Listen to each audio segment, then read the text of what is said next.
Well, so another update, another episode, and of course, this time is all about Alexander Isak. So, we have discovered the release clause of Alexander Isak, but more importantly, it's not just Ainsley who's going to leave Arsenal. It looks like a lot of departures are set to happen, and I just don't know what to say.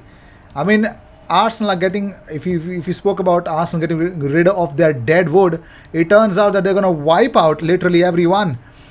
Wow, I did not know that we've got so much of so much of dead wood that we need to take care of. So more importantly, I think we have to make this dedicated video to all the news that's actually coming up. So the first news that clearly comes out is, yep, ladies and gentlemen, Liverpool fear that they will be unable to play Carabao Cup semi-final first leg against Arsenal because of the outbreak in their squad.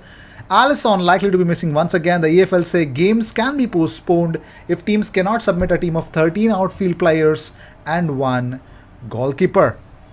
What exactly is the rule? So Liverpool's Carabao Cup semi-final first leg against Arsenal, that's according to Athletic UK, is in doubt due to the further positive tests in Jurgen Klopp's squad. So Liverpool's training session at 4 p.m. has been cancelled apparently, and the only current clear midweeks in the domestic football season are after the current scheduled date for the Carabao Cup final. However, there is confidence games could be moved if needed. So it's tough. It's tough how things will turn out to be. Liverpool need to manage to field in a certain number of players, but plus the players who have gone for AFCON, my God, things have been crazy. I don't know how Liverpool are going to field an 11. I'm pretty much sure that they will. They can. But then it's tough. It's tough. It is really tough for them. Moving on, Javi says, so some Arsenal fans on Twitter have said that Liverpool should forfeit if they cannot and just walk away, and Arsenal should be given the bye towards the final. Let me know what you guys think about it. Should Arsenal be given the bye if Liverpool are not able to field an 11? It's a Carabao Cup game, so let me know. Also, Javi says, we still don't know what happens with Coutinho. Of course, we need to sell players in January, according to Fabrizio Romano. So, Felipe Coutinho needs to get out of Barcelona for Barcelona to actually, move ahead and not lose more money, not to burn more money.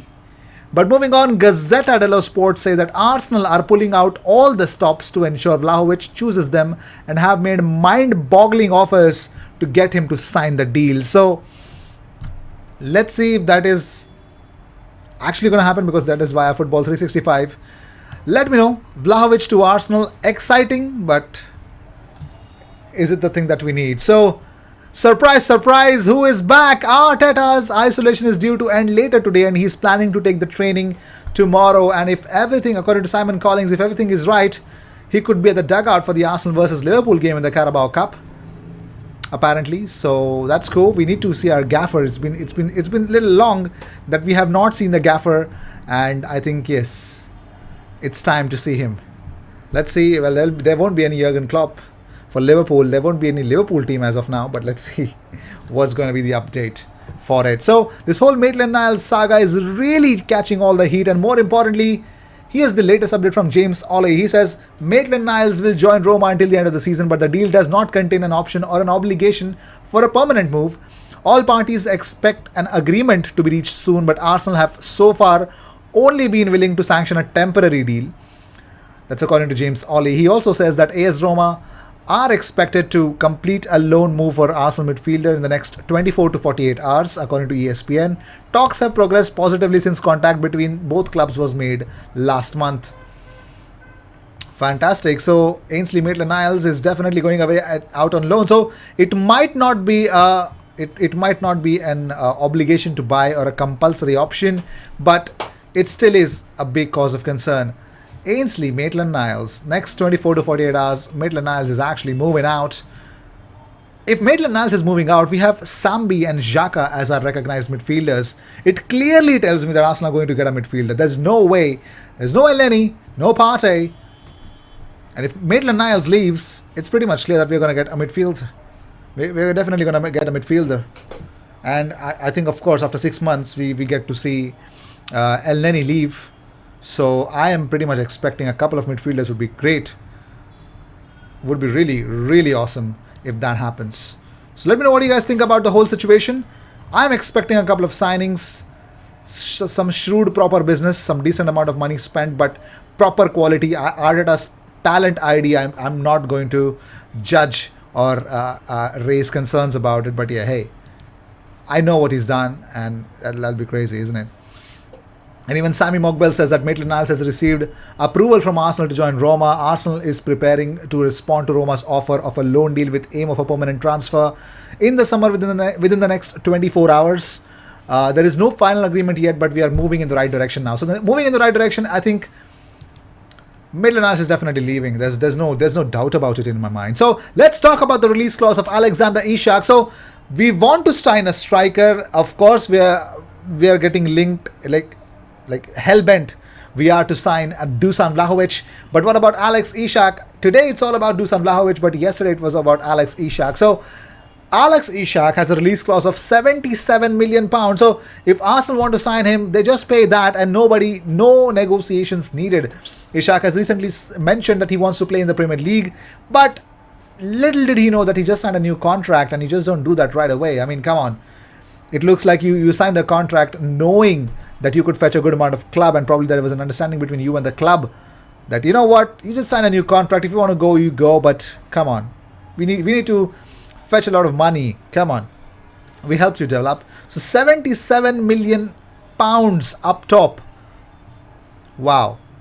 If we can actually go for him, then, I mean, I don't know if it's going to happen or not, but Erling Haaland has a release clause almost similar to that. So let me know what you guys think about it. Alex Isak to Arsenal. Should Arsenal pay £77 million release clause? Let me know what you guys think about it. Also, according to Luke Edwards, well, he's got some news about Eddie Nketiah and Rob Holding. He says Nketiah recently emerged as an option to sign for Newcastle. Aubameyang's option is unlikely due to his high salary. In addition to his participation in AFCON, Rob Holding is one of the long list options for the central defense for Newcastle. So Rob Holding and Eddie Nketiah, even Brighton are looking for Eddie Nketiah, ladies and gentlemen. So things are looking very, very interesting in this January transfer window. Arsenal might get rid of a lot of players, but if that happens, it looks like Arsenal might be spending exactly the same amount in this window as much as they spent in the summer transfer window. Wow. I'd love to see that though. Yeah. I'd really love to see that if that's going to happen. So interesting. But will that be true? Also via Telefootball, they say that Newcastle reportedly want to sign all of Rob Holding, Mohamed Elneny, Pierre-Emerick Aubameyang and Eddie Nketiah from Arsenal. So they want to make 4 signings from Arsenal. Aren't they crazy? Like, why would you do that, bro? Relax, calm down, Newcastle. You got money, we realize, but why are you raiding Arsenal for the players that they don't want, actually, apparently? So all the best. Let's see how things will turn out. I will see you in the next one. Until then, cheers, and let me know what you guys think about Alex Isak's release clause of £77 million. Should Arsenal pay that much? And what do you think? What will happen in the semi-finals of the Carabao Cup? Will it be suspended and Arsenal will be given the bye, or will it be postponed to a later date? Let me know what you guys think. I'll see you in the next one. Until then, cheers.